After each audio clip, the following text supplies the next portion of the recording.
Good afternoon and welcome to the fourth session of the Science, Innovation and Technology Select Committee's inquiry into innovation, growth and the regions. And I'd very much like to welcome our guests who are giving evidence for this session. I'll ask them to introduce themselves when they first speak. And I'm just going to start off with what is a critical question here. The UK is a globally acknowledged hub for scientific knowledge. We have fantastic research institutions. We have Nobel Prizes for science coming out of our ears. We have everything in the science infrastructure that we might be proud of, and yet we fall short in translating this into innovation. Why? I'll start with you, Mathias, Rauch. Thank you, Chairperson. I'm very happy to be here. Mathias Rauch. In a former life, I used to be an econometrist. Then I went into research management. I've been with Fraunhofer in several senior management positions, for almost 20 years now. Now, I'm not quite sure whether I fully agree with the failing part of your statement. I think compared to other R&I systems internationally, the UK is still doing rather well. You mentioned the strength. If I may, from my humble position as an outside observer, I think you have excellent universities, excellent fundamental science capacities. What I compared to other, for example, continental European countries, miss in the UK is a more vital sector of research and technology organizations that would exactly take on the role that you described as missing, namely the translation part.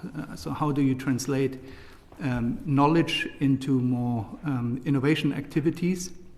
And usually research and technology organizations like Fraunhofer do that in many, many different ways. One of those ways is educating young researchers, but not only academically, but also professionally.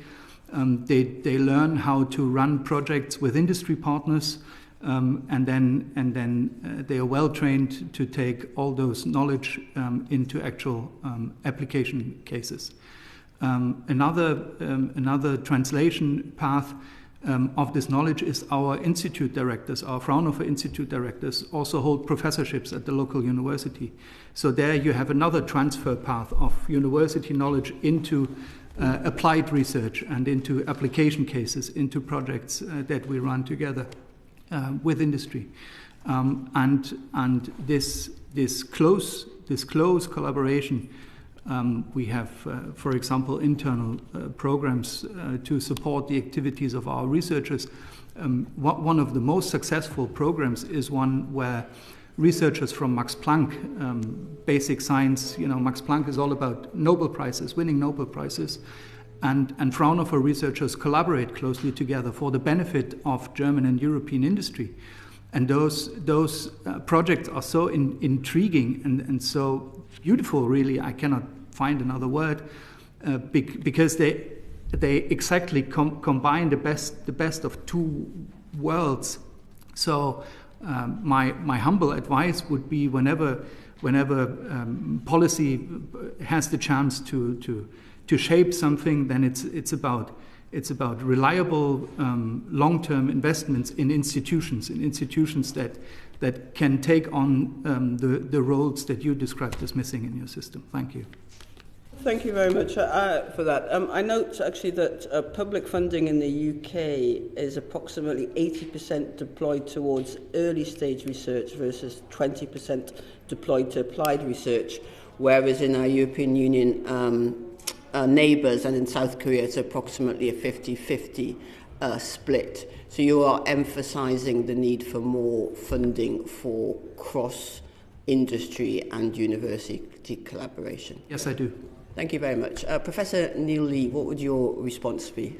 I've worked for about 20 years on UK regional sort of local growth policy and about 10 years on innovation policy across the world, sort of more generally, often focused on highly innovative countries like Singapore and Sweden. I think I'd say three things. I mean, so there's a lot of, first of all, I would agree with Mathias that the UK, we are not bad. We are not bad internationally. And, I talk to a lot of policymakers in countries like Austria or Singapore, and they still want to come here. They still think we're getting some stuff right. And actually, if you look at the statistics, it's not terrible. But I'd say three things. I mean, first of all, our sort of our science bases or leading edge science base is often concentrated in London and the southeast, where we do pretty well, or places which are too small. Small clusters, Oxford, Cambridge, relatively small parts of the economy, not well linked into the sort of broader sort of urban fabric. So that's the first point I'd make. Second point I'd make is that I think we are definitely good. I kind of feel we're going to agree on this, but I kind of feel like we are very good at the sort of like leading edge science stuff. We're still quite good at producing actually sort of leading edge firms which are going to sort of scale in sort of radical new technologies. We're not very good at the sort of late stage funding. We're not very good at the applied research, the translational stuff. And I think that actually that's the root of one of our sort of regional failures as well, is that we have a system which works well for a small number of places but not others. And then the third thing I'd say is actually I think we've not been great. I think many of the problems we're talking about here in the context of innovation are broader problems around local growth or around industrial policy. And I think we're seeing, the fact that our sort of science base isn't always translating through to growth. I think this is often because of wider failings in policy around industrial policy rather than something else. Thank you very much. So you mentioned regional aspects, Professor Lee.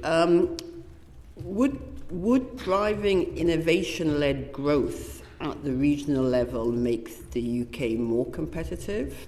Or are we right to focus on a more national approach? And what examples are there from across the world? Is the UK peculiar in having such a concentration of innovation investment in one region and the growth that follows from that? Yeah, so the UK is, we are relatively spatially unequal, and a lot of that is because of our sort of science base. We're not the worst, actually, but we are very, very bad. I would say it's probably helpful at this point to think about innovation in different ways. So we think about the sort of leading edge frontier innovation type stuff. We also think about the sort of more applied innovation stuff, taking technologies and applying them to the sort of business models of particular companies, and then just more generally the sort of diffusion of technology more broadly amongst companies. And I think we're very good at the first one of those, and we should rightly celebrate the fact we have fantastic. We're fantastic in universities like Imperial. I'm an LSE professor, right? So it pains me to say nice things about Imperial, but these are world-leading universities, and we're very great. We should be very pleased to have them. But the fact that we're not so good at the sort of applied, the diffusion stuff, that does mean that the sort of parts of the economy which are inevitably not going to be at the leading edge, the firms in those parts of the economy, they won't quite be so competitive as they would be. So I'd say these two problems, the sort of innovation problem and the regional problem, they're very closely intertwined. Thank you very much. And Mathias Rauch? Yes. Yes, thank you. I largely agree, and I can only give, one should talk about what one knows best. In my case, it's the German case. And I can tell you about Austria a lot too. So in Germany, of course, there is huge differences and a vast variety regionally. So for the non-university research organizations like Fraunhofer, Max Planck, Helmholtz, regional diversity is enshrined in our DNA, so to say. So we run as Fraunhofer, we run 76 research institutes all over Germany with more than 120 research sites, and some of them are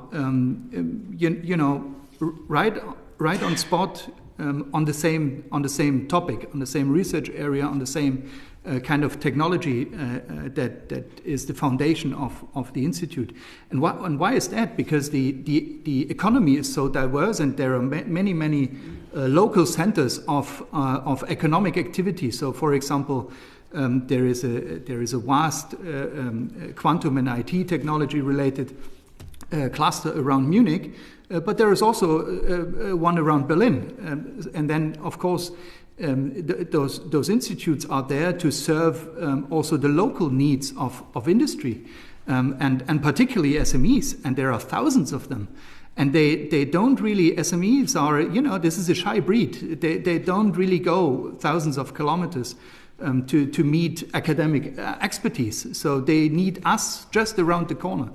And we would really like to see us research and technology organizations as the link between those industry needs and then the academic expertise and the technological knowledge that is needed to solve the problems, and to give them the SMEs and the industry in general the competitive edge that they need.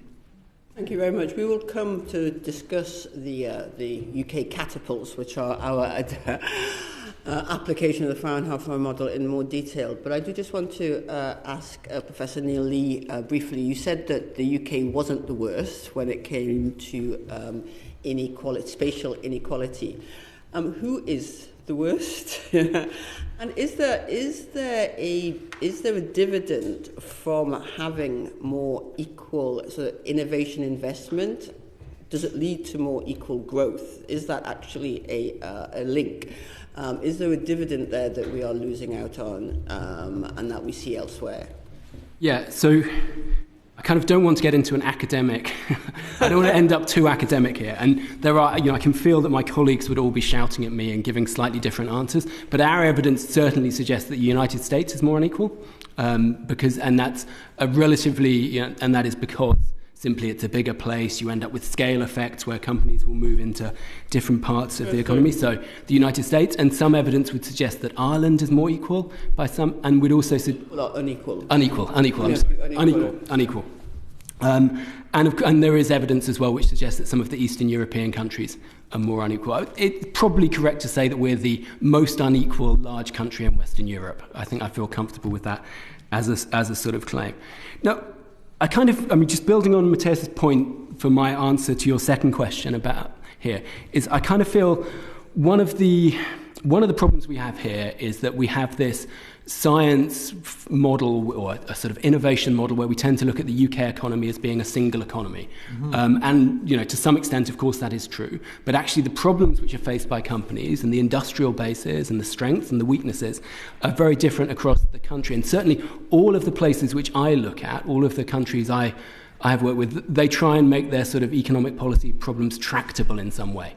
So the issues which you would have for a firm in Glasgow are very different to the issues faced by a firm in Southampton. And I would say that we are definitely, our innovation policy, such as it is, sort of definitely, it works better for some places than others. And so I think we definitely need to consider that. I would urge the sort of committee to think hard about that and how it can be made more spatially. Essentially we tend to use the sort of fairly academic term of, we need a place-based innovation policy as well as a sort of national innovation policy which reflects the specific needs of different local economies.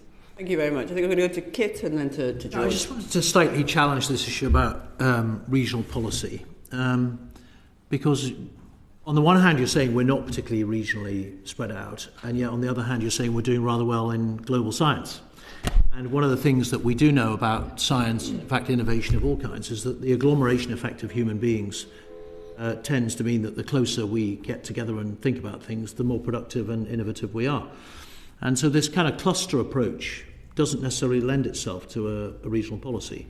And if you even take it down to a micro-cluster approach, you've got single universities. I mean, Cambridge University has more Nobel Prizes for science than the whole of Germany. Right, so there is a strong cluster. Why would we why would it be a positive thing to try and break up those clusters, if you like, or disseminate them, or homogenize them throughout the UK? Or wouldn't we run the risk of becoming less innovative if we did that? Okay, so I think that's a useful challenge, and it helps me clarify what I was trying to argue, which is essentially, if you think we have this sort of leading edge sort of science type research funding, and I think it is vitally important that goes to the centres of excellence. Okay, I think everyone in this room would sort of totally agree with that.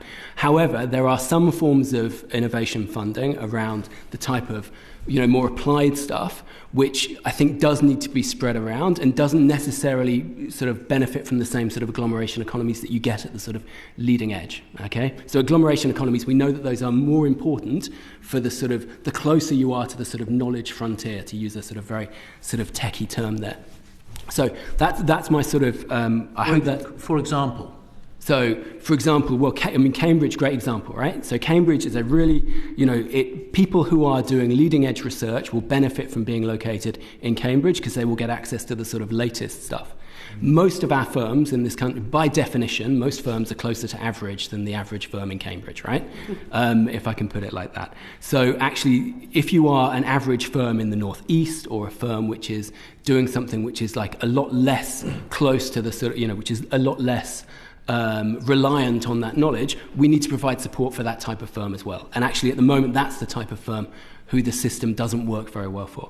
And if I could just pick up on the sort of Oxford-Cambridge point here, so we're very lucky to have Oxford and Cambridge.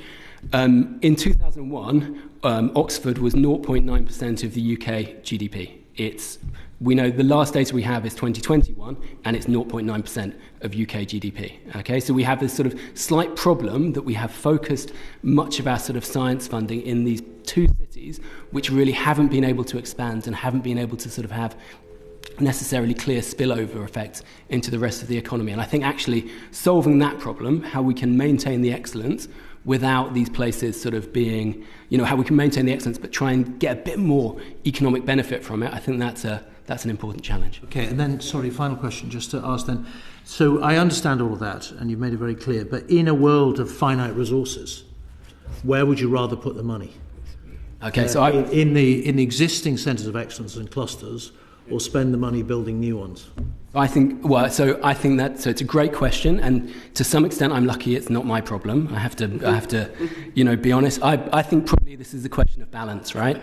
At the moment we have probably the balance is slightly out. Okay, that would be my answer to that. Thanks very much, Kit. Now, you've raised the point that Cambridge has more Nobel Prizes than the whole of Germany before, but I would also say to you that Germany has more of the companies that my constituents would like to work for than Cambridge has, and that's very good. I'm going to go to Steve very briefly before we come to George. Very briefly. Thank you for your point around the sort of economic impact of Cambridge. Do you have a kind of quick view about why it hasn't increased? Is that physical space? Is it planning and infrastructure? Oxford. Oxford, sorry. It's exactly the same with Cambridge. Yeah, or is it around investment? What do you think are the main sort of drags on growth there? I think it'd be a number of different things. Part of it might be that some of the science we want to happen there should not be commercialised there. Maybe it's being commercialised in London or something like that. So it doesn't mean we shouldn't be doing stuff there. I think there's definitely planning issues as well. And I think the planning issues need to be, considered. So I think I opened by saying that many of the UK's sort of innovation policy problems were not in innovation policy per se; they were wider economic problems. And I think we should probably consider that. So actually, things like the better transport links, which allow companies in Milton Keynes to benefit from the sort of commercialisation of the science base in Oxford and Cambridge, things like that are very important. Very good. Right, George. Emily is so delighted that somebody other than her has mentioned Milton Keynes, so you scored a great point there. But now, George. Thank you, Chair. Thank you both. I declare my prejudice, which is I think there is an opportunity. The reason I'm so excited about this agenda, I think there's an opportunity to re-industrialise the UK and re-commercialise and industrialise some of our regional economies without indulging in some massive subsidised failure operation of regional policy of old. When we set up the catapults, they were very, very much based on the Fraunhofer model, and Hermann Hauser, for the record, the only person who's founded over 10 companies and all worth over $1 billion, who came here as an Austrian student. I just make a point. I was very struck that the German economic model is very different. So, question for you, Mathias. We all know that in Germany we have these Mittelstaat, these very strong regional economies. Does the Fraunhofer model, and therefore to some extent our catapult thinking, does the Fraunhofer model reflect that and really work in that ecosystem? Or are there Fraunhofers that have worked in new economies where there aren't industrial partners yet, but the Fraunhofer is able to create that. And my second question to Professor Lee is, as you look at our regional ecosystem and these clusters evolving, what is the main lever that you want to see the government, that has rightly, I think, said, look, we want an active industrial strategy, we want to support new economic growth in these clusters all around the country. What's, for you, the 1, 2, 3 interventions, given your perspective, that would most drive that to happen? Thank you. This is really a very good question. I think it's both. It's the heavy support of regional activities and the regional economies. I'd say to the extent of, just ballpark number, 90%. 10% is creating new industries, new activities. As, for example, in quantum, when we started with quantum technologies, may it be sensing or computing, we were the first movers in Germany as the non-university research organizations. But to the bigger extent, it's really supporting the local and regional economy. Usually, a Fraunhofer Institute gets 90% of their contracts within a 50 to 100 kilometer radius. And this also explains why we have many institutes that are on production technologies. Yeah? We have 25 of them spread around the country. Because the companies in Munich need them as much as the companies in Hamburg, yeah, and we really want to serve them also locally. This is a tedious business, yeah? Serving 10,000s of SMEs with knowledge transfer and industrial projects.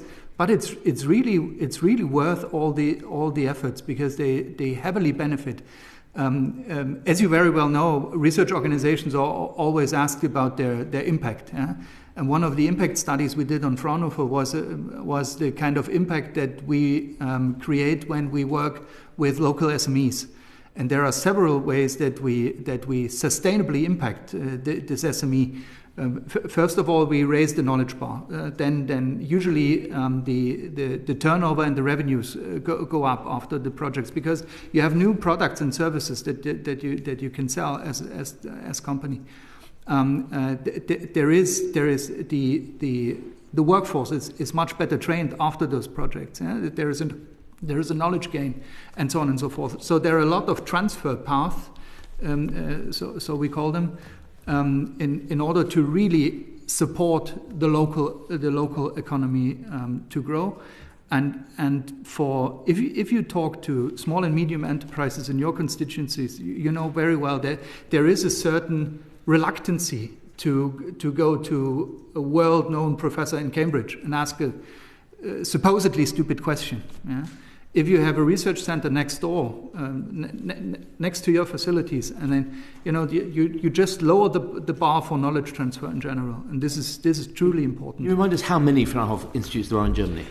There are at the moment 76 institutes with more than 120 research sites. Yeah.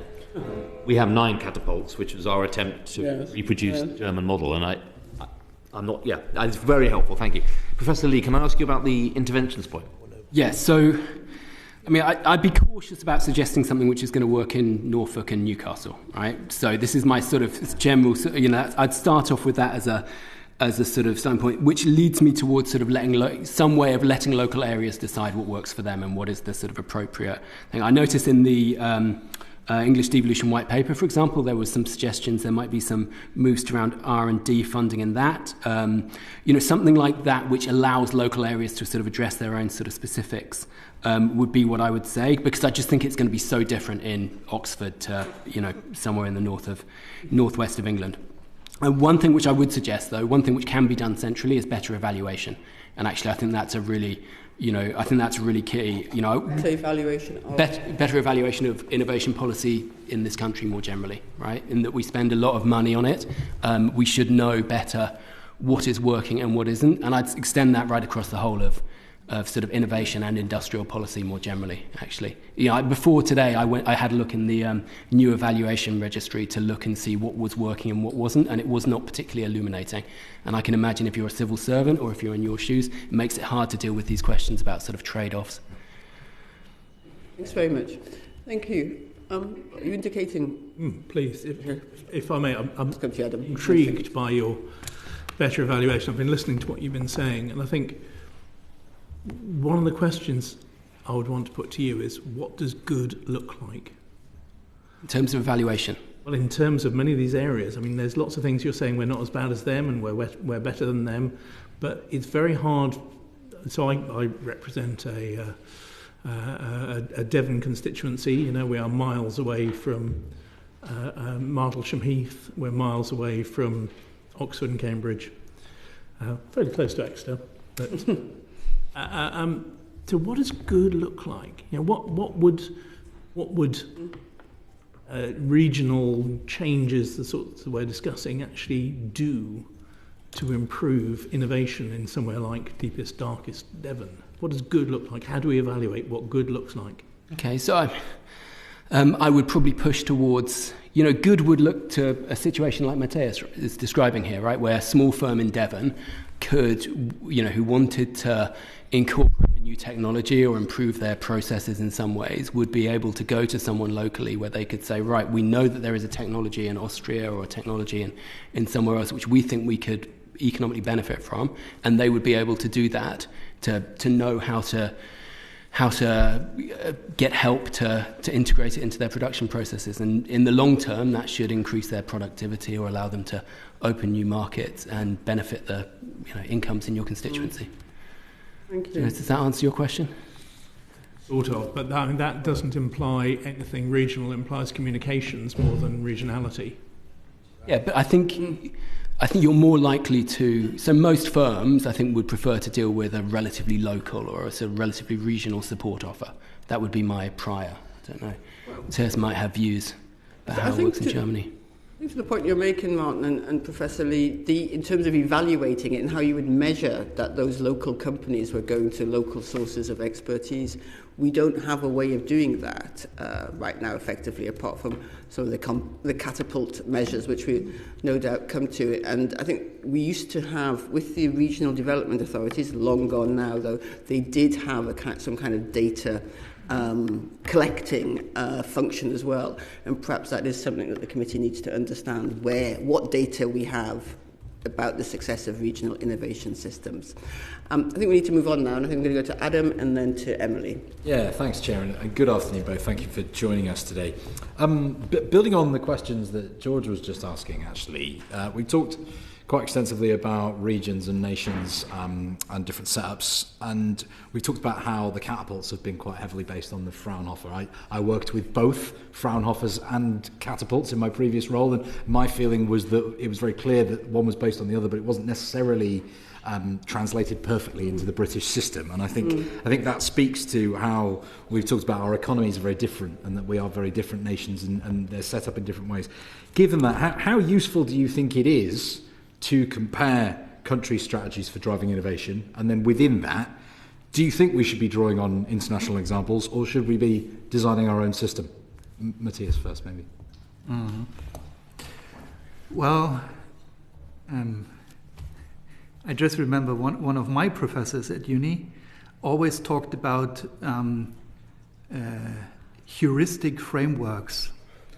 So you might want to use examples from other countries as heuristic frameworks. You can go on, or inspirational thought-giving experiences. However, I personally do very much agree with your approach. There is only, you have a I mean, not in the strict sense of local. I'm not a native speaker, excuse me, please. But there is, you have a concrete problem, and that needs a tailored solution. And solutions from somewhere else, from other research and innovation systems, other national frameworks, other legal frameworks, other economic, on another economic foundation, they can only do as much. Yeah? They can give you some food for thought on how you would go about solving your problem. Yeah. That's how I would see it. Given that response, I'm grateful. How would you assess the way that the catapults have been designed in reference to the Fraunhofers? How do you think they perform? Many people say this is the catapults are a copy of Fraunhofer. I would say not very much so. We were the heuristic framework. Let's put it like this. Yeah? There are vast differences between Fraunhofer and the catapults. I can only name a few that come to my mind. First of all, I think most of the catapults were set up to transform sectors. Yeah? A Fraunhofer Institute is usually based on not on this kind of aspiration. We work on a technology basis and on a knowledge basis, and we offer this knowledge and those technologies and the further development of those technologies to all the companies that are interested in this, and particularly in the lower technology readiness levels. You usually don't know where the final application of a technology will be in the future. Yeah, that comes later in the process. So this is why we don't do sectoral approaches. We do technology and knowledge-based approaches.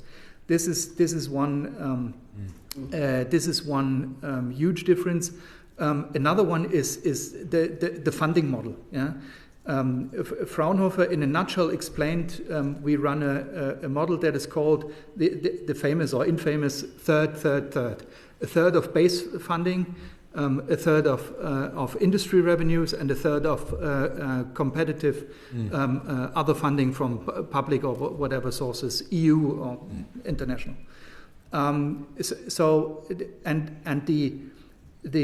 The first third, the base funding, is based on the performance of the institute in the previous year. Yeah. And I don't know if you have that strict performance indicators with the catapults already set up. Also, there is, I think, the basic support per researcher at the Fraunhofer Institute is, I can give you exact numbers in written detail, but it's around £20,000 per annum. In the catapults, it's multiple times that. Yeah. Okay. Thank you, Mathias. I wonder, Neil, did you want to add anything on the points about drawing in from other countries versus coming up with their own model? Yeah, so I mean, clearly you have to be very, very careful. I think that's important. I mean, you have to be careful about generalising the success of policy interventions within the UK, let alone something coming from Germany or Austria or Switzerland. You have to be very careful to tailor stuff specifically. However, I would defend it as a practice if you do it well, because, and you know, so I've done lots of work in Singapore. If you speak to Singaporean policymakers, one of the things that they will do, you know, classic thing we say about Singapore is that it's very, very hard to learn from it because it's a totally unique place in the world. Now, Singaporean policymakers, they know that. They spend a lot of time going to places like Silicon Valley. They come to London. They learn from the sort of London financial services. But they're very careful to take anything they learn and make sure that they, you know, take everything with a pinch of salt. So be very careful to make sure that it would work in the Singaporean context. They're careful to make sure they tailor stuff. So its strategies become not just an innovation strategy, but a Singaporean innovation strategy, which like may sort of have learned from somewhere else. And the third thing they do is they take it very seriously. And by that I mean Singaporean policymakers will go places for a year to learn about how to do things well. I mean, they'll spend years of their lives. I don't think we take stuff quite that seriously in the policy-making process here, sadly. But I think that's what you need to make sure that you are learning the right lessons and applying them, you know, properly to places. Thanks, Neil. Thanks, Jay. Thanks very much, Adam. I'm intrigued at the idea of our policymakers being sent somewhere for a year. Emily? Yeah, I'm intrigued by that too. Having done some work, some innovation work in Singapore, I would not have the same conclusion. It's essentially one industry, financial services, and it's a very top-down and not very innovative, very good at taking stuff proven elsewhere and implementing it. And it's a city-state. Quite. So maybe a good model for Newcastle, but not a good model for the UK, in my opinion. So I wanted to come back to the catapults, and I'll hold my hands up. I was there at the conception and initial iteration of the catapults in the UK government. And there's a bit of misconceptions that have come up, and you've already explained the thirds model, the Fraunhofer Institute. I wanted to pick up a point actually around the proximity. Now, the advanced manufacturing catapult is quite good at its hub and spoke model. Some of the others do not really do the hub and spoke model. Now, while we are thematic, and I appreciate it's different than Fraunhofer's, I guess from both of you, do you think that there is that proximity advantage in making sure that there are appropriate ones with a hub, with a spoke in Exeter and a spoke in Newcastle? Do you think that would make them more effective in terms of spreading innovation?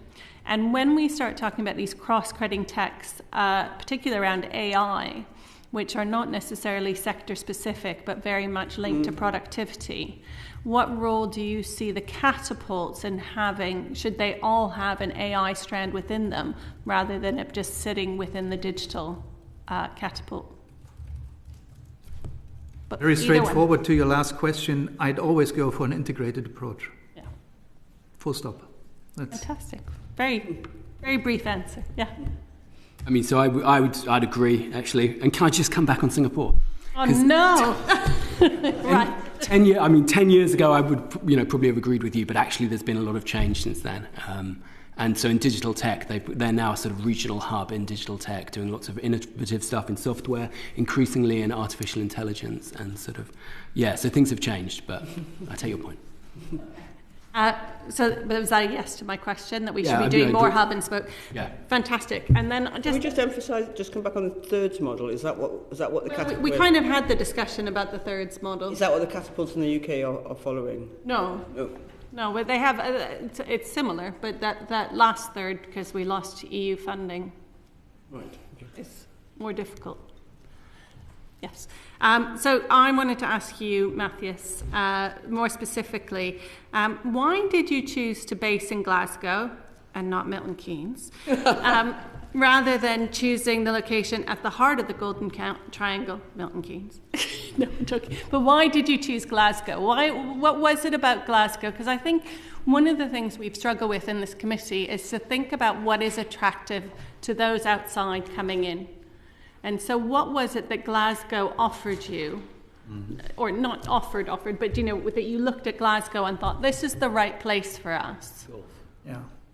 I think when the then UK science minister invited us to the UK and to jointly think about setting up a Fraunhofer UK subsidiary, we had a number of places that we looked at and into. And I think what was particularly in favor of Glasgow was, first of all, and I mentioned that earlier, we always take good care of a very strong and vibrant connection with local university. And Strathclyde was just the place that intrigued many, many of my colleagues back then, as a vital place, very vibrant, very well-known professors with an academic career track, but also with this sense of business opportunities and talking to local industry. And then, of course, back then it was just about finding people who, as my colleagues back then, were interested in how to build the best lasers in the world. Yeah, and those Glasgow guys said, "Yeah, let's do that together." And then, of course, as I said, it's scientific excellence. It's a vibrant community. I think there was also potential for growth, and it would have certainly been different going to Oxbridge, yeah, that would have been different for sure. And I think also then, and this is something that that we as Germans are particularly prone to is the local support. Yeah? We had a lot of support from Scottish government, Scottish enterprise, because you can never deny where you come from. Yeah, we have a federal system in Germany, and the Länder play a huge role in supporting our local activities. And this, I think, we found to an almost perfect extent in Glasgow with Strathclyde and a lot of companies in this central Scotland region. It's absolutely fascinating. Thank you for that response, because you mentioned earlier one of the constraints, or maybe it was Professor Lee that mentioned earlier, one of the constraints of Oxford and Cambridge is the planning and the council and others, and we've lost our RDAs, which had a huge impact on regional growth, and mayors now may or may not change that. So I really appreciate your responses. The last question I had is on Fraunhofers. Obviously, you have more Fraunhofer institutes than you do universities, so they're not all co-located with universities, are they? They are all co-located with universities. Yes, okay. They are. Yeah. Okay. Yes. That's quite interesting in and of itself, because we have areas of the country that do. There might be a site that does not have a local university, but then it's just the next city. So they are all affiliated with a local regional university. Yes. Well, that's a significant difference than our catapults. Actually. Yes, that's also a difference. Thank you for raising that point. It's this. Usually, Fraunhofer Institute directors, this is not easy. They have to be academically excellent, and they have to be business people as well. And so they in persona create this strong bond between the university and the Fraunhofer Institute. And with the catapults, as far as I'm aware, most of my colleagues there, they're business people. Yeah. The institute directors, most of them. That's fascinating. It is a role that the RDAs used to play significantly in terms of those links, particularly to the red bricks or the post-92s universities. So actually, it's quite an interesting. And if I may, just one more. I just wanted to say that I completely concur with your observation that the added value manufacturing, the advanced manufacturing, the advanced manufacturing catapults are, if you still take that comparison, are the closer to the original Fraunhofer model than other catapults. Thank you. I'll bring in Alison quickly and then George. Very quick question to you, Mathias. Earlier on you said that you look at developing the technology and you worry about the applications later. Have you not identified risks to that, and that making and just you end up with the technology running around looking for a solution, a problem to solve? No, well, maybe I didn't want to leave the impression that we think about the application later. The point that I was trying to make is that in a technology development process, you usually develop this technology towards a purpose, yeah, and that might be for one company different to the other, but the extent of the application. If someone tells you they know for sure at the beginning of this process, they're lying. You cannot. You know, in an innovation process is like this. This is taking risks. This is well, really my very personal opinion. It's a bit like gambling. You never know. Yeah, so many things can happen. There is you develop a technology for a certain application, and then at a later stage you realize, oh, that's the perfect solution to the other problem that we had, or that other people have, other companies have. Thank you, Alison. George. Thank you, Chair. A question for each of you. Mathias, if I may, as you eloquently explained, there are many more Fraunhofer institutes than catapults. we conceived of the catapults as places where we'd bring our deep academic science with industry partners and private sector investors. And I want to ask what you think we should be thinking of as the success metrics of our catapults. And Professor Lee, you were very interesting about assessment. Similarly, we've been looking at the catapults, and they typically use quite academic language. For every £1 you spend on us, we'll deliver £3 back. Some of us here are saying, well, hang on, how many jobs, how much investment, how much industrial supply chain? You've studied this. Could you let us know what you think the right criteria should be for judging the catapults? Metrics. Again, very personal observation I'd like to share. Don't overdo it with metrics. Yeah? I know RTOs, the case of Tecnalia in the Basque Country in Spain, they have 76 KPIs to fulfill in order to receive, I think it's below 10% base funding from their regional government. Good luck with that. Yeah. The Fraunhofer story is a bit different. There is one core indicator that Fraunhofer is basically run on, and this is industry revenue. This is the industry revenue. Revenue, right. Yeah. This is the most important KPI that we have. Of course, there are others.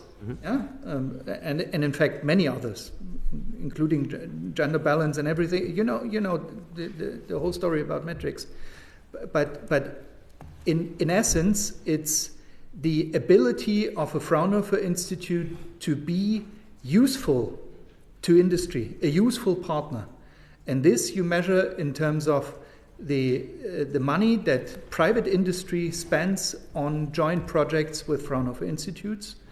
And this is then taken the data from the previous year, the basic variable on which the base funding for the next year is granted. Thank you. So I would say, on the metrics, I mean, I have to, off the top of my head, I would be looking at a relatively broad set of metrics around productivity and 71. Sorry? 71? Yeah, not quite. And sort of relatively broad set of metrics in sort of, treated firms. The key thing for me are, almost the metrics need to be, the outcome variable, sort of, to use a technical term, is sort of set politically, really. It's what are these things there to do, and that's a sort of political question rather than a sort of technical one. The two things I would say are, first of all, you need some sort of counterfactual. That's really sort of the, it feels basic to us, but it's the sort of gold standard of evaluation, and it's the problem we haven't been evaluating things with a counterfactual. And then the second thing I would say is that you can look at the wider impact beyond the challenge of evaluating these things is they will have wider impact beyond the firms which engage with the catapult. And actually, I had a PhD student who worked on this, and he found good evidence that Fraunhofer institutes, they were not just having an impact on the firms which were engaging with the Fraunhofers, they were doing stuff locally which was benefiting other firms. We don't quite know how that happened, but he found quite good counterfactual evidence on that. So, there you go. Thank you very much. Thanks. Steve. Thank you. So the latest OECD figures show the UK has the lowest business investment in the G7 and is about 28th out of 31 when it comes to OECD countries overall. Do you sort of recognise that, given what we've been talking about in terms of private sector investment? And are there any sort of in particular international examples where you think that they're doing it right, and what is it that they're doing to get that sort of private sector investment into the economy, into businesses? And happy for either of you to start. You go first. I'm thinking. So, I mean, looking at the most successful examples which I've seen, of the countries where I've worked, and they've sort of done things which are sort of, which have addressed these sort of challenges. First of all, I'd say that this is a challenge, and there's a danger that in a committee like this, because we are focusing on the levers we can pull, those are sort of essentially levers which are related to innovation policy catapults, but actually the challenge is going to be something else quite different. It might be something in the tax system or something more broadly around the sort of the private sector. So that's the first point I'd make. The second point I'd make is that where you have countries which have sort of dealt with sort of economic challenges like this in the past, they tend not to have just pulled one lever. They tend to have worked out where they're going and done everything they can to address that challenge. So I think this is the problem, right, is that we've had successive policy churn, and we've had a lack of sort of coordination of economic policy over the last 20 years or so in this country. So the challenge is to sort of try and address that in a way which is coordinated, sustained over the long term, and will help to address these. And it's very easy for me to say that. I appreciate it.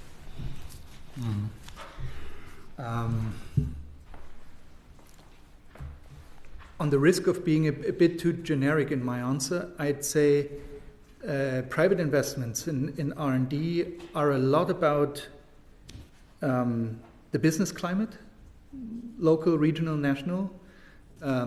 That's, as Neil already mentioned, way beyond the realm of R&I policy. That's tax, that's red tape, the whole debates that you know. And it's really about the business climate. It's about expectations, and I think in terms of private investment, it's very much about finding the right spot to invest. And as we know, many of those investors are rather footloose globally. They tend to migrate to places that they like, and that might be Oxford and Cambridge, that might be Munich. But to have those investments in a more regionally, and I think that was a topic that we discussed this afternoon, regionally also in other regions, private businesses need to believe that this investment can give them a comparative advantage over their competitors. Mm-hmm. And for that, it's usually, and this is really Fraunhofer experience, it's the incremental improvement of their services and products more, usually, in a more number of cases, than about setting up and developing an entire new product or new service. And this is something that I think policymakers sometimes, I'm quite often in Brussels, and I'm not polemic here, but sometimes policymakers tend to forget that there is, this whole debate about being disruptive, and but if you know your Schumpeter, it says it's destruction. Yeah, we have a whole economy out there where businesses every day try to survive, and then they tell you that an incremental improvement to what they're doing will take them quite away until it gets disruptive. Yeah, so do one and. No, do both. That's what I'm saying. Yeah, disruptive is quite all right and necessary, but in terms of incremental, I think the local and regional support for those activities of companies will get them quite some way. Well, we're running out of time here. Can you very quickly, and then we'll come to the.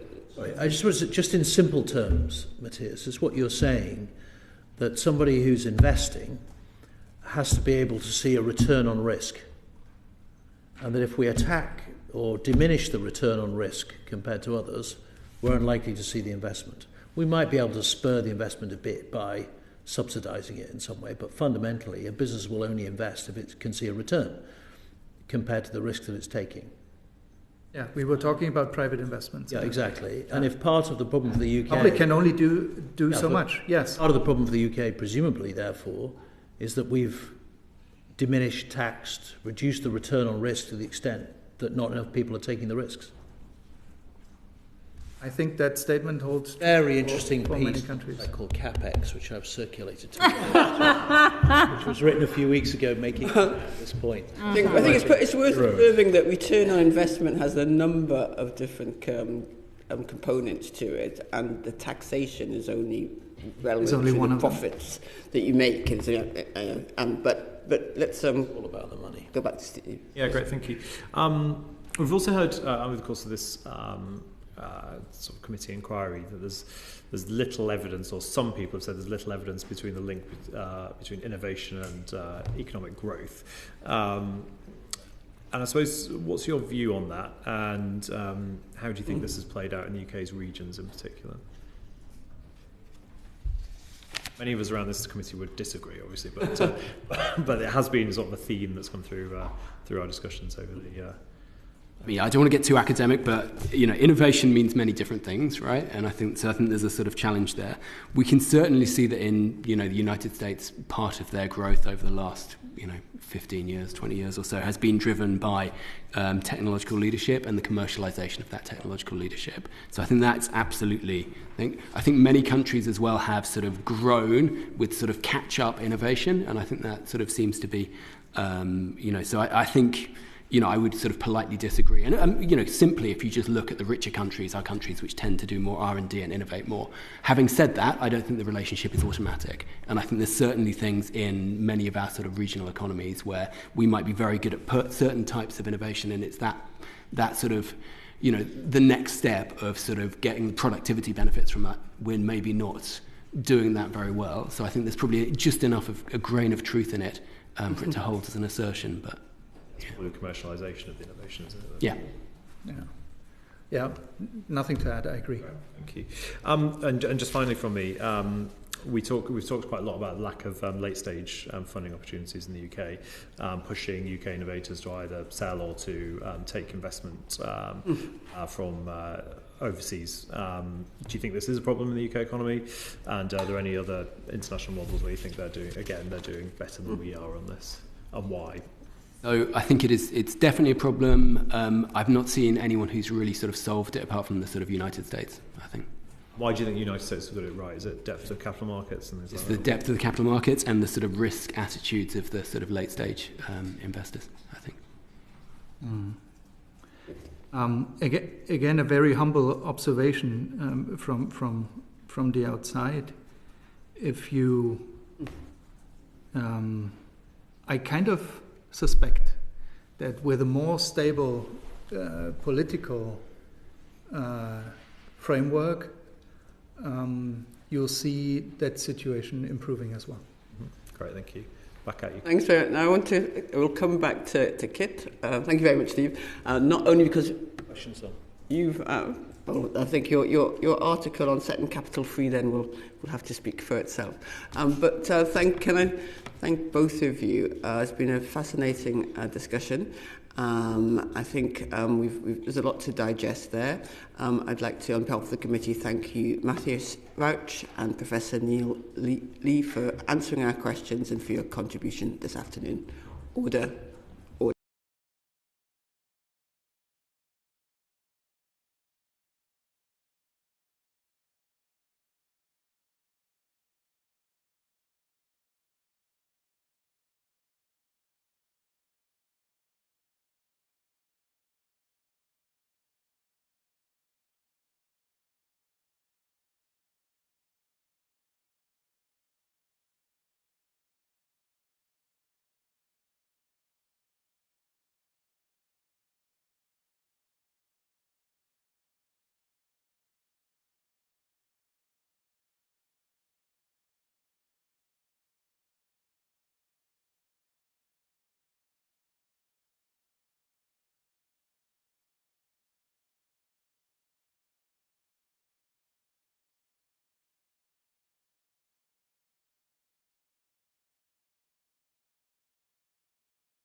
Order.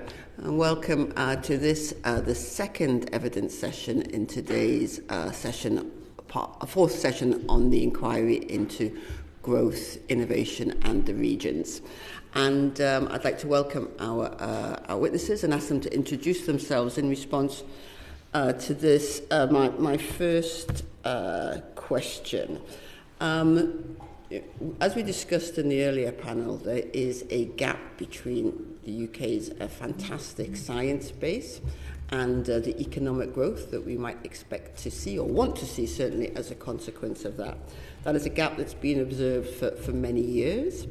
And I would like to hear from the British Business Bank given the tougher climate that we understand UK startups are facing, with fewer advancing from seed to Series A funding within 2 years, and the concerns around investment readiness across our country, what difference is the British Business Bank going to make to access to capital for growth programs for growing businesses? Thank you, Chair. Good afternoon. I'm Louis Taylor. I'm the Chief Executive of the British Business Bank. The bank would acknowledge, to some extent, the gaps that you've talked about.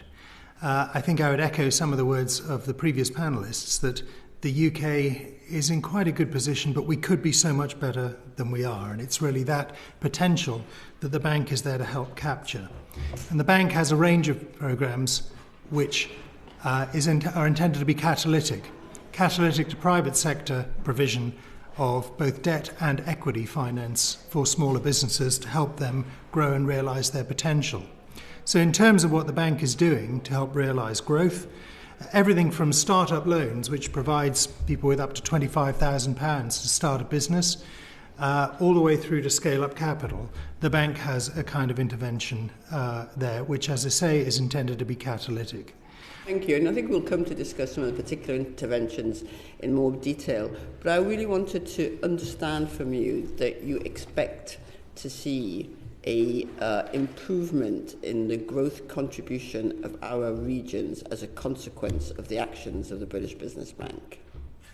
Yes, in a word. I can expand if you'd like, or later if you prefer. A previous witness to the inquiry told us that the British Growth Partnership specifically was a very important game-changing initiative. So can you update us on your progress in setting this up and raising the necessary funds, and what will happen what are your funding goals and what will happen if you don't reach them? The British Growth Partnership is the first time that the bank will have tried to raise third-party money rather than the government money that we have been managing so far. We've applied for regulatory approval, and we hope very, very soon to be able to announce that regulatory approval is with us. And that will allow us to open a data room to allow investors to go in and understand the proposition that we're offering. We're targeting particularly UK pension funds who, as well versed in public debate, are underweight investment in the growth economy in the UK. And so what we are trying to do through the British Growth Partnership is create a vehicle through which they can access the growth economy based on the track record of the bank, which is second to, we hope, none. We think it's very strong because we've been with the largest investor in venture and growth equity funds in the UK and one of the most active late-stage investors in life science and deep tech. And the portfolio of companies we're invested in through all of our funds, we think will give a set of opportunities to the pension funds that give us their money to invest at a later stage in that scale-up capital. So the impact we're trying to have is firstly give pension members access to the growth economy, that they can benefit from the returns that innovation out of the UK can provide in a financial sense. But we're also trying to develop the market in the UK for scale-up capital and ensure that companies that start here and prove their technology here and get to the point of real commercialisation can actually commercialise here with some UK capital in their cap table in a way that they don't at the moment. Thank you. Thank you. George, did you want to? Thanks, Jay. Yeah. Thank you both. Given that we are famously as a country really good at discovery, good at research, good at innovating, and not very good at scaling to global commercial impact, I wanted to ask three related questions. Firstly, the bank's model. Do you see yourselves, are you there to take more risk than existing private sector investors? So is it a market failure gap, or is it about the way in which you invest? I'm just intrigued as to what your operating theory is. Secondly, what in your view is the failure in the UK ecosystem? Is it that our companies are too geared to be too small and academic, or is it just lack of capital? What's the thing that you would, given your expertise, want us to recommend government do to try and tackle it? And then thirdly, on Mansion House, do you support the notion of the mandate, of mandating, if not how, then at least that a greater percentage of UK pension funds should go into high growth companies? Great, so three questions there. In terms of our operating theory, we have some programs that have some element of subsidy that by definition should be taking more risk than those which are purely commercial, and we have commercial programs as well.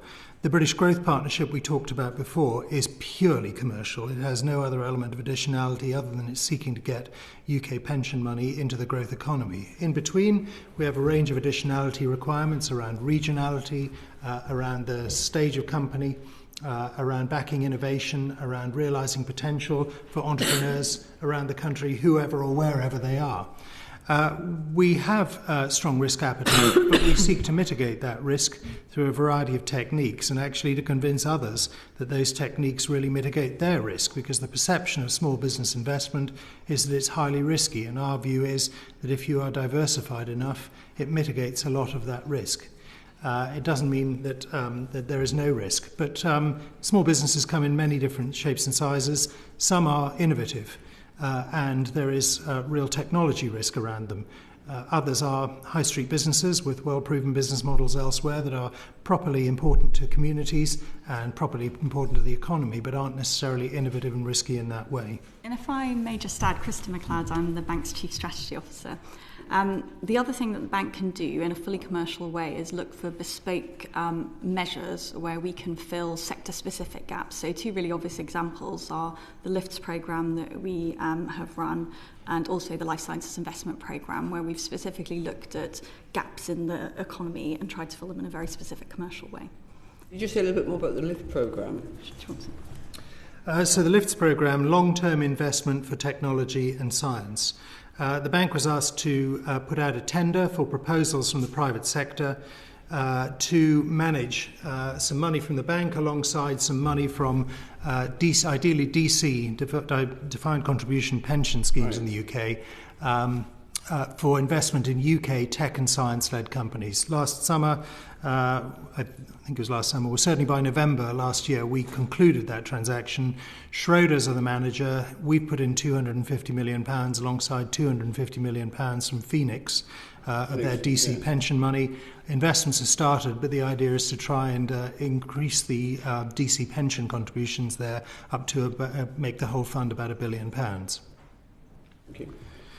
In terms of your second question, Mr. Freeman, in relation to what the issue is, what the failure is, I think there's certainly there's a range of failures here, but certainly there is a lack of capital. But the lack of capital is not a lack of an amount of capital. We have one of the best funded pension schemes in the world, the second best funded pension scheme in the world, yet it really isn't focused on investment. And I think that the fundamental issue there, I contend, is around the risk appetite, in a manner I discussed just a little earlier on. And were we to have a greater risk appetite, in a way that there appears to be greater risk appetite in the US, for example. We would see a lot more of our innovation backed by our own UK institutions. As it is, we see a significant amount of capital properly coming in from the US, from venture capital funds there.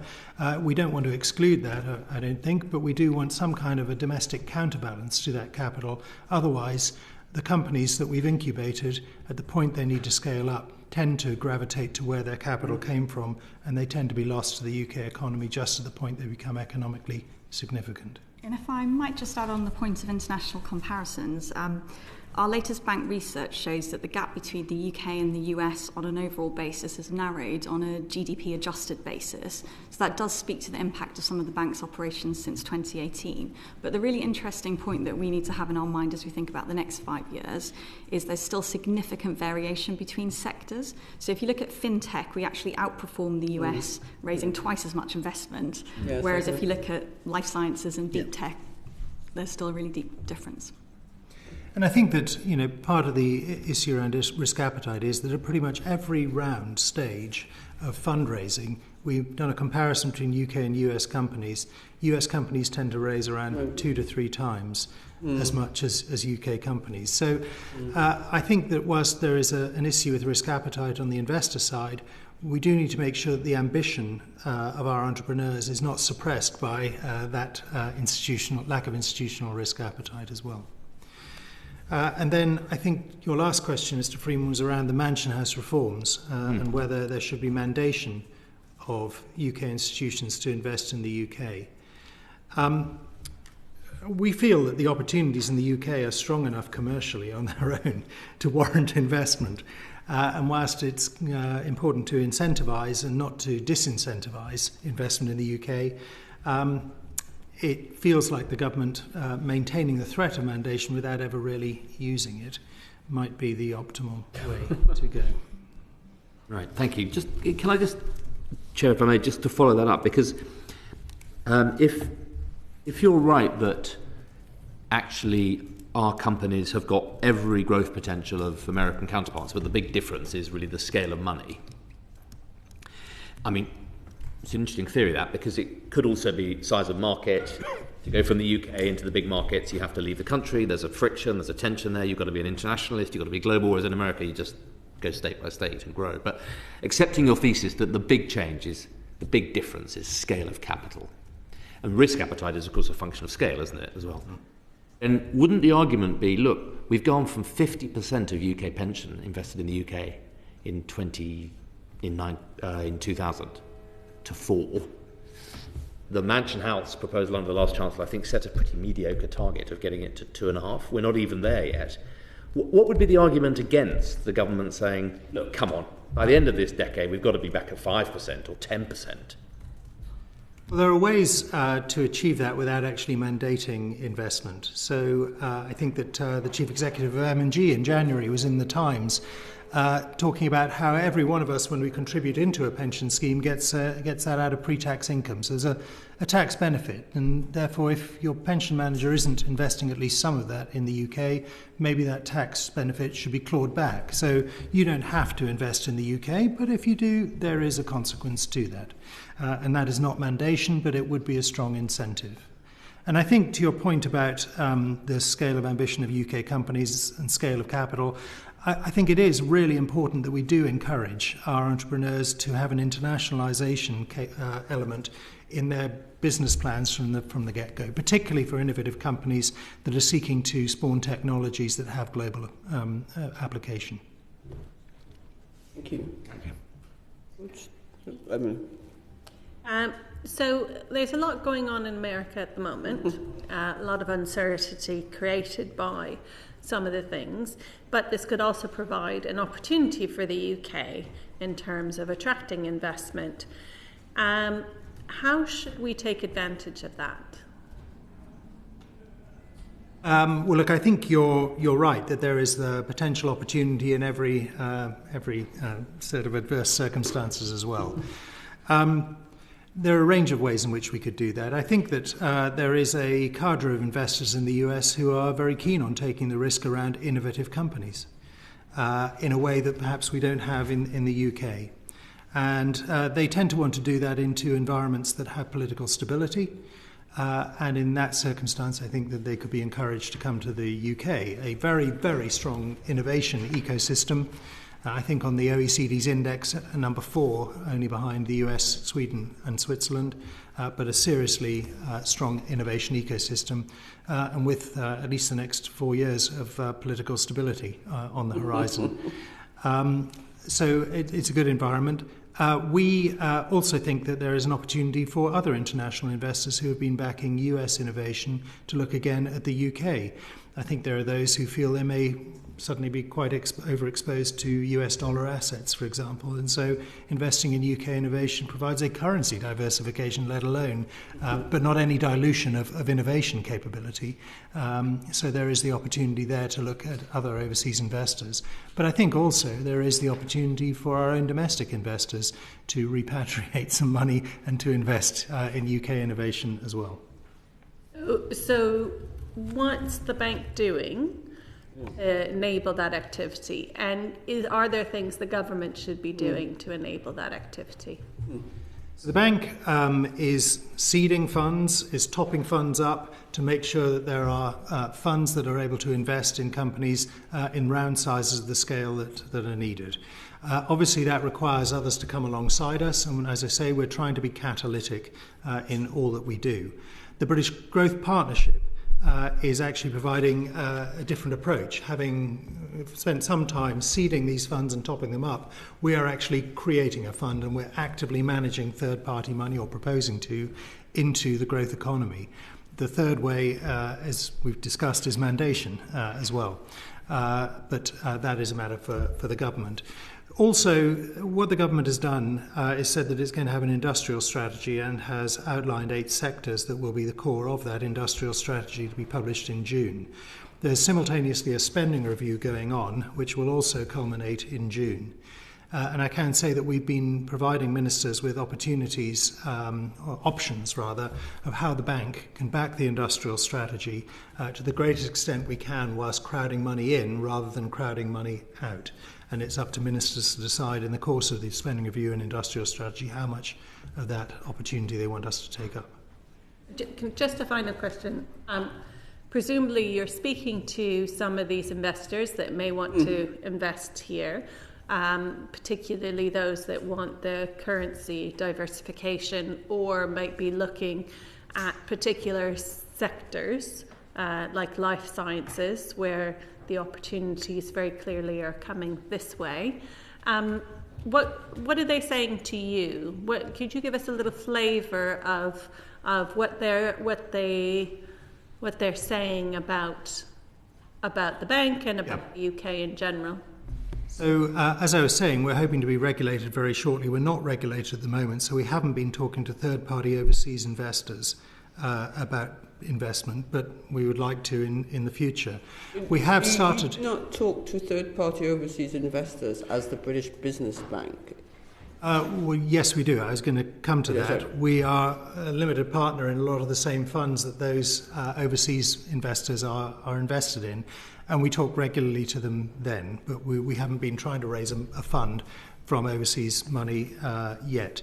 We have been talking to domestic UK investors, largely pension funds.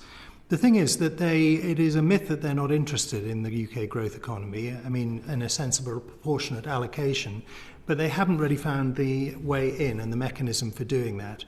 There are a variety of barriers. The first is that to manage a venture capital portfolio, you need some in-house expertise, and they haven't had the scale to have the range of expertise to manage a range of private market assets, infrastructure, real estate, private equity, venture.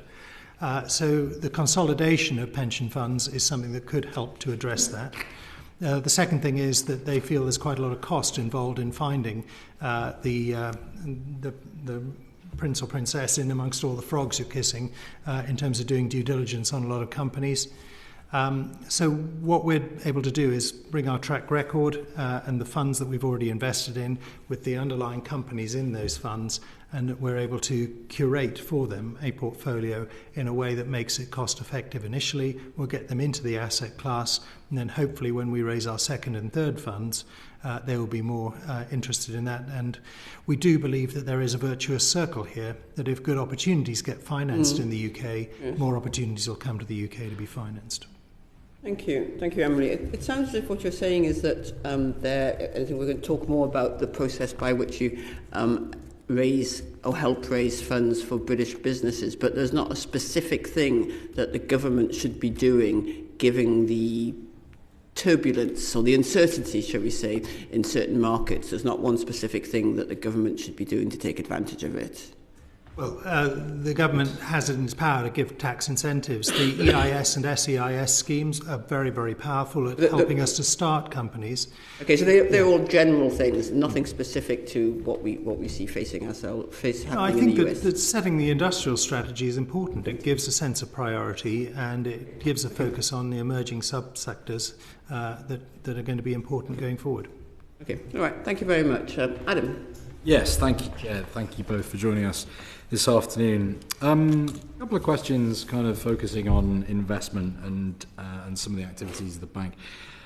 How do you ensure that international investment in innovative UK companies contributes to long-term economic growth of the country? We have a long track record of investing in these companies alongside overseas investors, and I think we built a model that enables us to understand the impact that investment is having in terms of, to the point made by previous panellists, turnover likely to be generated, GVA in the economy, jobs supported, jobs generated, as well as financial return. And I think that as long as those companies remain in the UK, overseas capital or domestic capital will enable the companies to contribute to the economy in the same way. Okay, thank you. I mean, we've had a bit of a conversation already about the biotech sector and life sciences, and we've heard about how lack of investment from UK-based investors means that returns often or can go overseas. That concept of the returns going overseas, is that something that you recognise? Do you agree with that? Yes, absolutely. I mean, if you've got foreign ownership of these companies and they end up selling their stakes, then the proceeds will go overseas. How do you think we might address that? Well, I think that it's important to have openness in a variety of aspects of all of this. It's very important that our universities are open to international students and international research. That's what helps build the quality. And similarly, it's important that our capital markets are open as well. And it's, sure. Perhaps if I could just add as please. well, as the former director of the Office of Life Sciences, I should probably have a view on this, and I should totally agree with your analysis.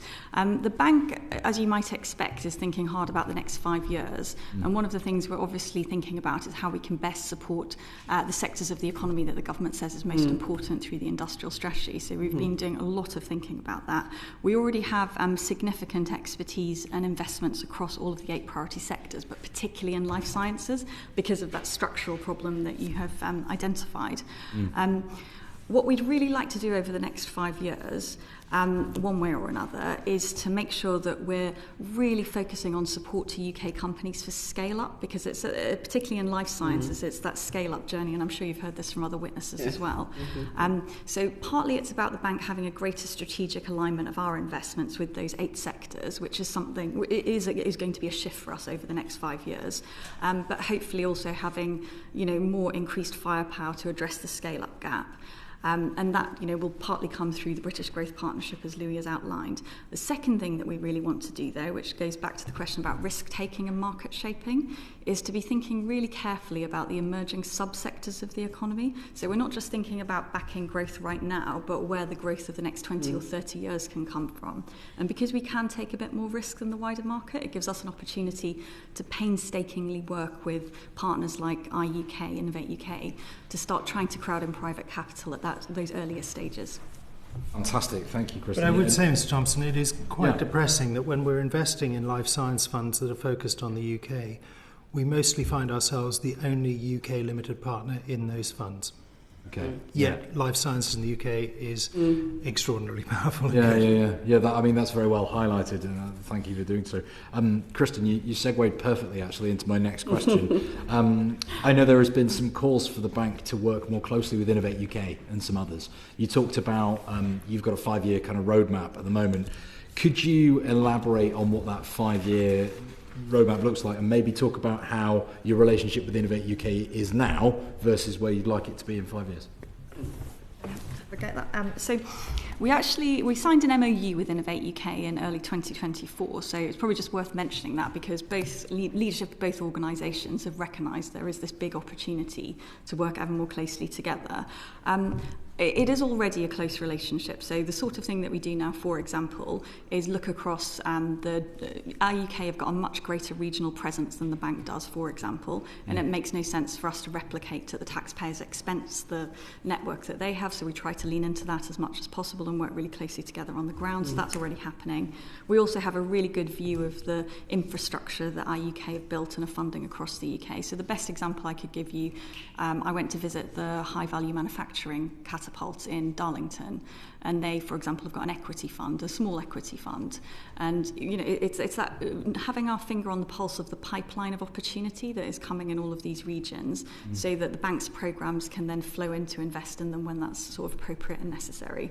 So what I think the next 5 years, it's really recognising that the funding that IUK is giving to companies and to infrastructure is a pipeline of talent for the bank to invest in, and being really clear about that.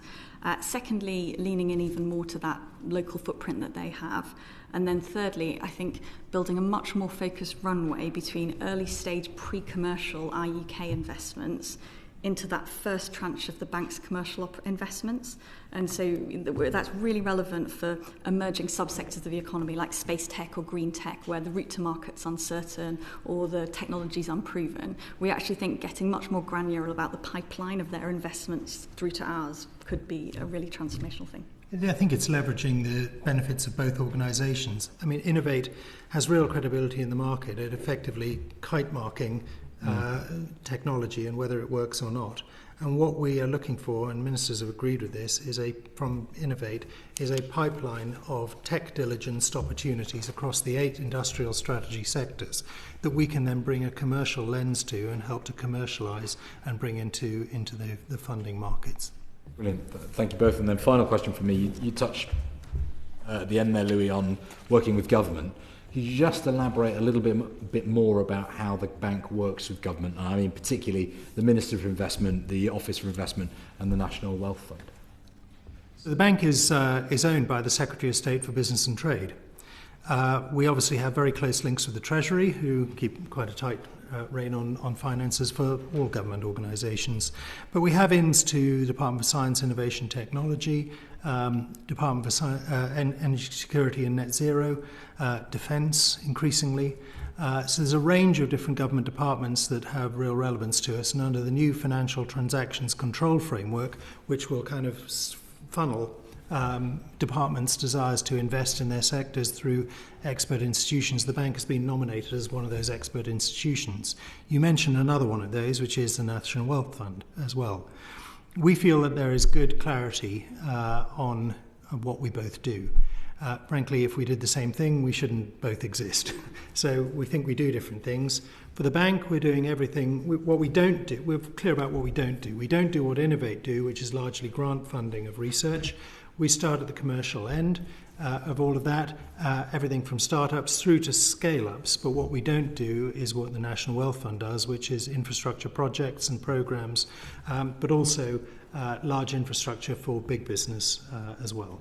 So I think there is that clarity there, and the Chancellor has just set up the Strategic Public Investment Forum, which will bring together all of the CEOs of the public finance institutions under the aegis of the Treasury to ensure there is coordination and clarity amongst us about who's doing what.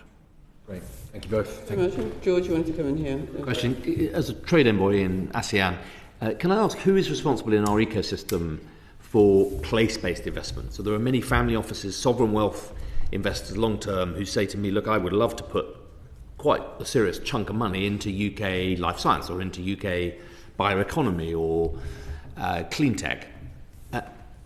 And they mean into the place as well, to fund science parks, to fund buildings. Do you do property investment, or is that someone else in the ecosystem? We don't do property investment, no. You know who does sort of cluster place-based investment? Well, the National Wealth Fund would be a good place to start, real estate investment, which could be seen as local infrastructure, for sure. And I know they are working very closely with the Office for Investment to provide one route in for those sorts of conversations. Yeah. Great. And also the overseas trade element and investment element of the Department for Business and Trade, which is based in embassies around the world. So there's a variety of ways in which these can springboard into the UK. And the Chancellor announced that we were working on that the government will be working on an investment pipeline with regional mayors, such as the Mayor for the North East. Are you part of that work on an investment pipeline? So, Chair, I think that the investment pipeline refers more to projects in infrastructure and real estate than it does to individual small companies, but we do work with the mayoral authorities and the local authorities around the UK on helping to ensure there is access to finance for small businesses wishing to start up in their regions. We have six... Sorry. Yes, we'll come to that. We'll come to that work in a moment, as I think Alison is looking to come in on, and Alison and Steve are looking to talk about that. Alison. Can I just hold my hands up very quickly and say I've tried to follow the conversation? I understand that in the regions you seemed very dependent on Innovate UK to help with startups. You then said that you're not involved in investing in real estate property, and developing infrastructure is not your remit as well. So I'm completely lost as to what it is you do. Should we just give a quick summary of the 3 big regional programmes that we do? Would that be helpful? Okay. Just to say, the bank deployed 1.7 billion of capital outside of London last year alone, and 84% of the businesses we support in general are outside of London. There are 3 big bits of infrastructure that the bank has put in place to help get capital to companies outside of London and the South East. So the first is our nations and regions investment funds, and they were established to provide a way of getting investors to set up in the region. So all of the evidence shows that you're more likely to get investors are more likely to invest in companies that are close to them. So what we wanted to do was use our capital to get investors to set up funds in regions right next to the companies they're investing in. So that's an incredibly important bit of infrastructure that we've put in place across the whole country. And that's probably the single biggest thing that the bank has done to support companies getting access to capital outside of London and the South East. We then also have something called the Regional Angels Programme that commits funds alongside business angels and other equity investors to get pre-seed and seed capital to companies. So if you're trying to set up a business in Norwich or something like that, the idea is that you've got a regional angels network to help you get that very early stage equity funding. So we do an awful lot in that as well. I think as of December 2024, that programme size was 285 million, 19 live partners, and had deployed over 140 million into 739 businesses across the UK. And they're very small cheque sizes, so to get that money out of the door, you're writing a lot of cheques. And then we've also got something called the UK Network, which is the bank's boots on the ground up and down the country, and that's the bit that works very closely with Innovate UK. Does that help clarify our regional role? It does. How is it working for you? I mean, I've got questions like, what are for example, the Regional Angels Programme, what challenges are you facing with that? My constituency is Stoke-on-Trent. I'm in that North Midlands growth corridor of Stoke, Derby, and I will come back to the question I meant to be asking, and Nottingham, and we see a lot of money flow into the Golden Triangle, and we look jealously at it. So what are does the regional programme work, and what problems does it face, and how are you addressing them? So I think in terms of the Regional Angels Programme, the issue we find is that we want to make sure that the syndicates are professionalised. There are many of them that have got regulated, and so we have set up a small programme to help professionalise angel syndicates that make them more investable, more joinable by other investors as well. But the angel programme is disproportionately powerful in generating local investment and in generating jobs locally as well, because the people who are angels tend to have been entrepreneurs themselves, and they've got expertise that allows them to be great mentors to entrepreneurs, but they also have networks themselves that they can bring to bear for the companies that they're investing in. And so backing regional angels programs is really very powerful in generating local growth. If time allows, I might come back to that question later on, but I will come back to the question that I should be asking. Our golden triangle is fantastic. So is there a trade-off between the amount of investment in the golden triangle to make us internationally competitive and trying to develop our regional areas? I think there's room for both. We shouldn't seek to move money from the Golden Triangle. We should seek to augment regional investment elsewhere and bring it to a higher level in order to realise more potential. Our nations and regions investment funds that Kristen talked about have been designed for local circumstance. It's not helicopter money from Westminster. There's equity and there's debt provision, but in different proportions, and we've given instructions to the fund managers to make sure that it's not for the Scottish fund and just the central belt. It's getting north and south of that, from the border in the south to the Highlands in the north. So we want to spread this money far and wide. And they're finding great businesses. And it's not just that they're putting money in, they're doing two other things. Firstly, they're crowding other private money alongside. So the last version of the Northern Powerhouse Investment Fund was 440 million, but the impact was over £1 billion because there was around £600 million of private sector money came in alongside. And then the second thing they're also trying to do is not just invest in companies, but to demonstrate to investment houses that there is money to be made through investing in the regions. And so we want to build up the investor base in regional hubs such that there is not only financial liquidity, but also liquidity of perspectives on an investment opportunity as well. Okay. I'll leave it there so we have time for other questions.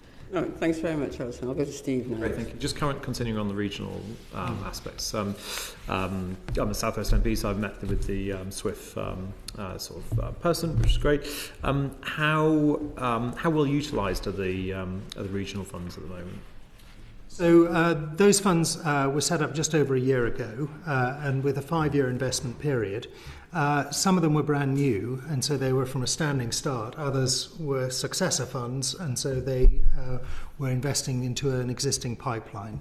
But we're quite pleased with the quantum of money that's gone out and the number of companies that are being supported. I can give you a breakdown by each of the 6 funds in writing if you'd like as to where we've got to. But that money is being dispersed at a rate that we feel is proper relative to our expectations. I should say that all of those funds, each of those funds, has an oversight board that includes local representation, including from local government, and we do hold the investment managers or the fund managers' feet to the fire about spreading that money in the way that I described earlier on. Great, thank you.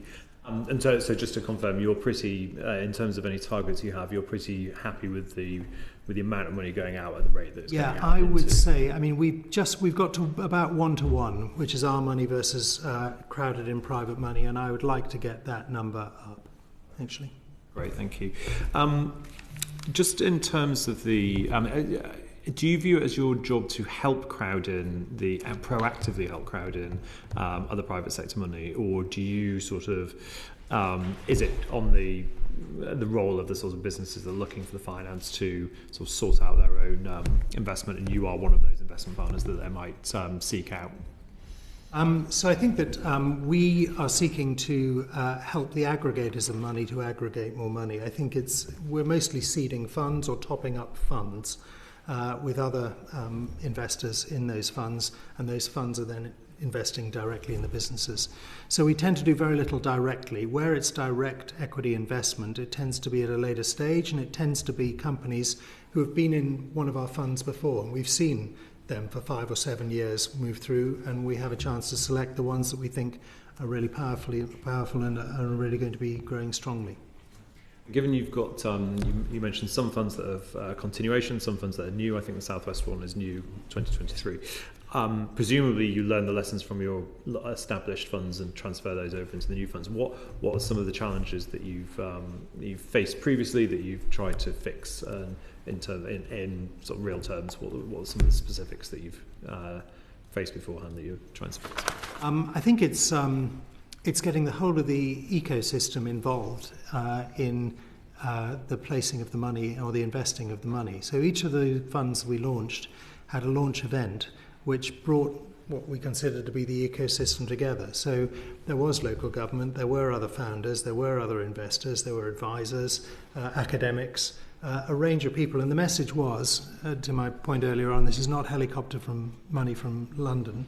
This is money which is a pool that is everybody here has responsibility to ensure lands well and maximises the benefit to the business community locally. Right, thank you. And do you view it as part of your role to keep that cluster or that ecosystem going proactively? So do the fund managers proactively get everyone together more than just at a launch point? Yes, absolutely. So we have roadshows through the regions. In the Midlands Engine Fund, whilst the launch was in Nottingham, we have had roadshows in Leicester, a variety of other cities and towns across the Midlands, and the same is the case in the southwest. And in fact, particularly in Swindon in the southwest, where we've had very few applications, and we're kind of keen to make sure that we do get some applications. We had a second roadshow in Swindon. Great, thank you. And then over 72% of companies backed by British patient capitalists are London-based, apparently, and 60% of funds from the Enterprise Capital Funds programme, so we went to London and the South East, according to the figures that we've seen.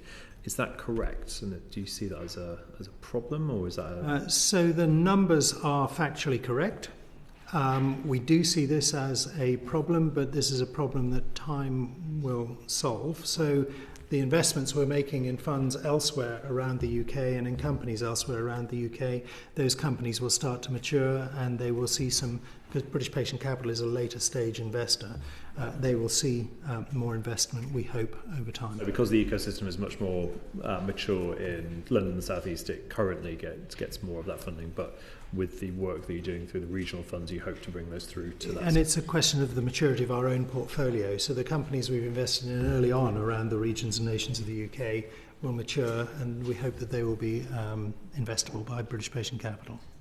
Ask one final question, Chair. Sure. Sorry. Yes.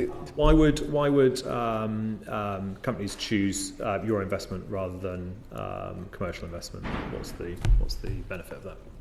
Well, we tend to be commercial. We tend to be on pari passu terms with other investors, and it's generally the fund manager that they face off with rather than us. Where we are investing directly in a later stage company, they will know that we have backed them. They will know that we have the wherewithal to be able to do further rounds, and so we're a high quality investor from that point of view as well. That mostly when we've invested directly in a company, we've already been in 3 rounds or so earlier on through funds. Okay. So they know that we have the They would know that they had engaged with some of your capital previously, but they wouldn't really have that relationship with you as the British Business Bank. Is that That's right. And actually that's something that we want to enhance. I think that over the 10 years of the bank's existence, these programs that we've had have tended to be a little siloed, and we've got to the point where we are absolutely streamlining them and looking at our portfolio as a whole and making sure the handoffs from early stage to mid stage and later stage and direct investment are happening rather smoother and in a more coherent way than they have previously. Thank you. Thanks very much, Stephen. I just want just a couple of points of clarification, if you like, because I'm still somewhat confused as to the bank's regional operations. And Kristen McLeod, when you talk about leaning into Innovate UK's local infrastructure, and then you also talk about your network and your existing local infrastructure, what does that leaning in therefore mean?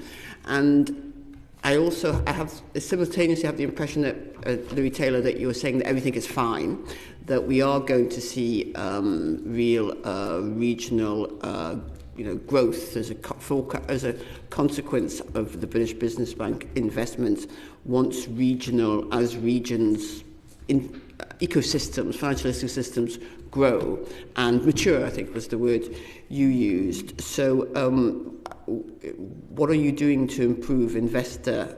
You also talked about curating investment and make it easier to get to investment. So what are you doing to ensure investor readiness? So Kristen McLeod, if you could explain to me how you're going to lean into the Innovate UK network while ensuring, because we want your financial acumen in our regions. Is that how you're going to lead in to the Innovate so we have, UK? Through our nations and regions investment funds, we have built this architecture, which is providing, our money, our investment, our expertise in all of the regions. So providing it from London? No, it's providing it on the ground. I mean, the whole point of actually it was not to provide it from London. The whole reason for having these funds was to say, actually, we know that the regions are never going to get that opportunity to have access to equity and debt finance in the way that people in London do if we don't set up this architecture. So that was the whole reason for the programme. And how many people do you have in the regions? This is the point. We're providing the finance through local fund managers, but it is through delivery partners. So we have 21 people in the UK network around the UK. 21 people across the country. People. We've got How many people do you have in London? We've got 300 people based in Sheffield and London, each of those. Right. So we're split evenly, and the bank's headquartered in Sheffield. But what we're saying is we don't need our own huge network around the UK because others have got huge networks. That we can work with them and leverage the value of their networks to get messaging out there, whether it's other fund managers or whether it's local authorities or whether it's the banks. So that's the way we operate through delivery partners. Which do not have the skills that you have said that you're looking to grow in the regions. No, I don't think that's true. I mean, the fund managers we've got for the Nations and Regions funds are skilled fund managers, and the banks we work with have national networks, and the provision of debt, I would argue, is much more equitable than the provision of equity, for example. Okay, and then to my second point about investment readiness. Yeah. So I think that the bank's 10 years old, and we put out an impact report for the impact we've had. So to the point made in the previous panel, the finance over the last 10 years we anticipate will generate £93 billion of incremental turnover. It will generate £43 billion of gross value add. Okay. So it's generating growth. I've read parts of the report, So it's generating growth. What about the investor, supporting the investor readiness of businesses across the country? So we're supporting investor readiness by backing some of the regional investment managers by appointing them as managers of our funds, but we're also encouraging other money in alongside those as well. We're backing regional angel syndicates, as I talked about, who are local, and making sure that they have the wherewithal to be able to keep investing in businesses and to keep reinvesting as well as businesses need more money. So I think we're doing a fair amount we can't do everything. I mean, at the moment we are around 18% of the equity going into venture and growth equity in the UK. And there's a limit to how large you want a governmental organisation to be in that sort of space. And so, as I said, in relation to the spending review, we've given ministers the options at the point where we think we're still crowding in money and not crowding out money, and that's probably as far as we feel we should be going.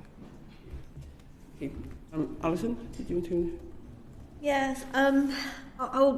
Moving on from just looking at the regions, I just look. You have stated that you take a sector agnostic approach in general, but that can actually provide some challenges, particularly in deep tech. So, for example, you have a various number of restrictions, caps and eligibility rules, which can actually often exclude deep tech companies who have that large initial investment that they need.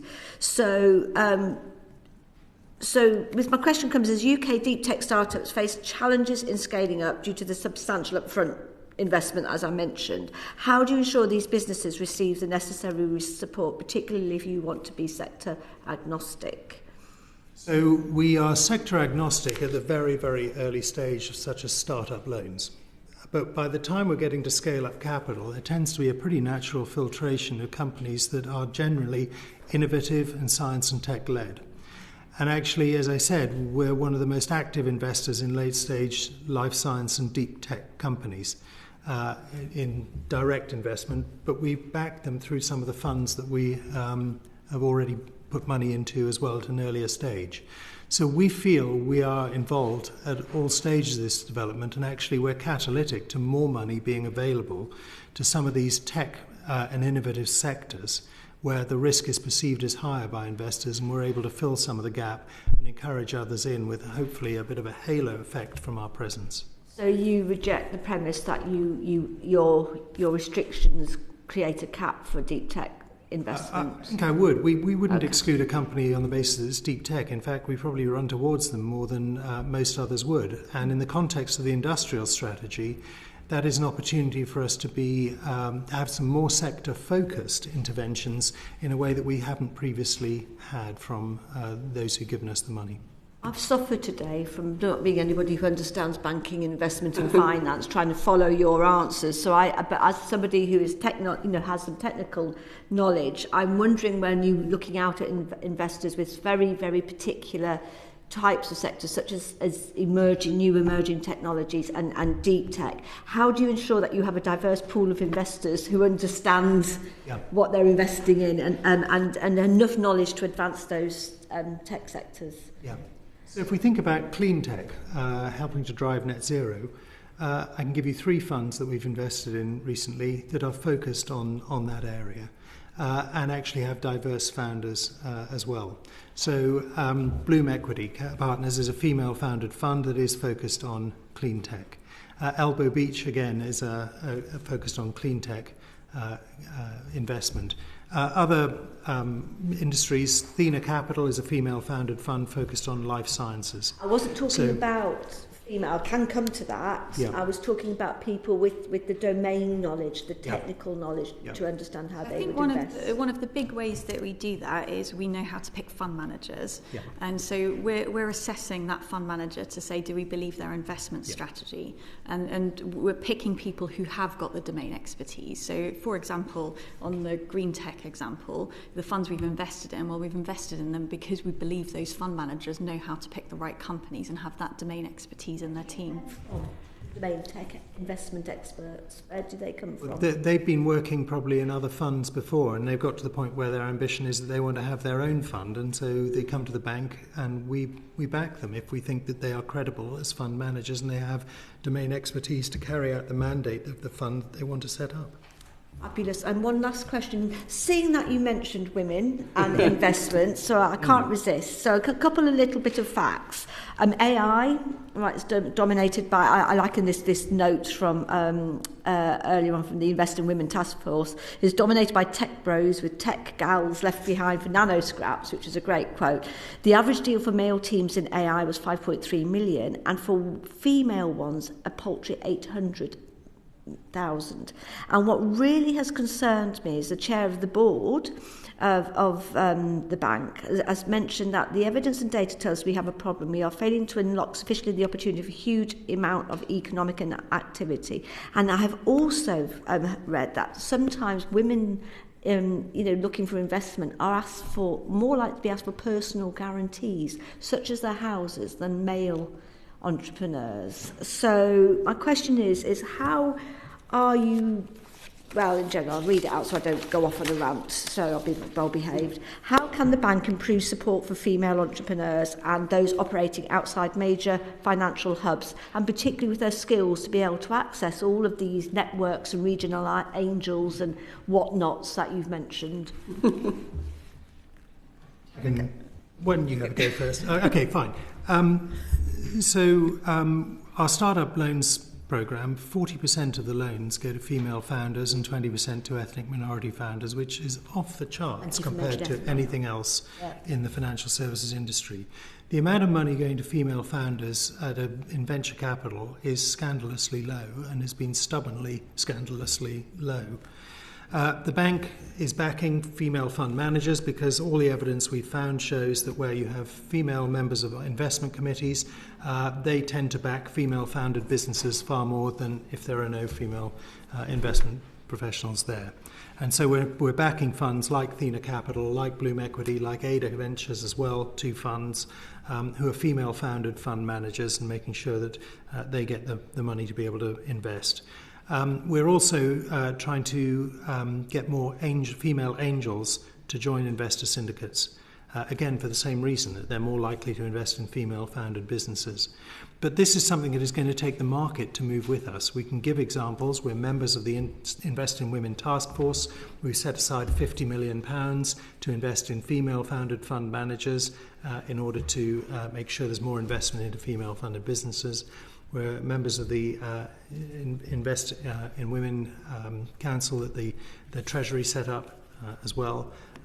So we're doing a lot of what we can. But Kristen, you may have a different perspective from me. No, not at all. I mean, that was everything I was going to say. All I will say is that thinking about the next 5 years, this is going to be a massive focus for us. So as Louis said, there's a lot of things that we can do. We've got the opportunity to lead the way in backing all female teams. We've already done quite a few of them. We've committed money into the next spending review period to do exactly that, and it will be a huge focus. And can I just ask to reiterate, helping women who don't maybe have that network or who know how to access these funds and have that information, so skills, and please look at those systemic biases such as more likely to ask for personal guarantees. Yeah. That's concerning. On your first point about networks, we provided a set of options to the government about what we could do to help with that, so we'll see what happens after the spending review. Thank you very much. Thank you very much, Alison. Now, I know Martin would like to come in here, and I have a final question. Just very sort of quick question. I've been listening to what you've been saying. I must confess I find the term angel syndicates slightly threatening. I don't know why.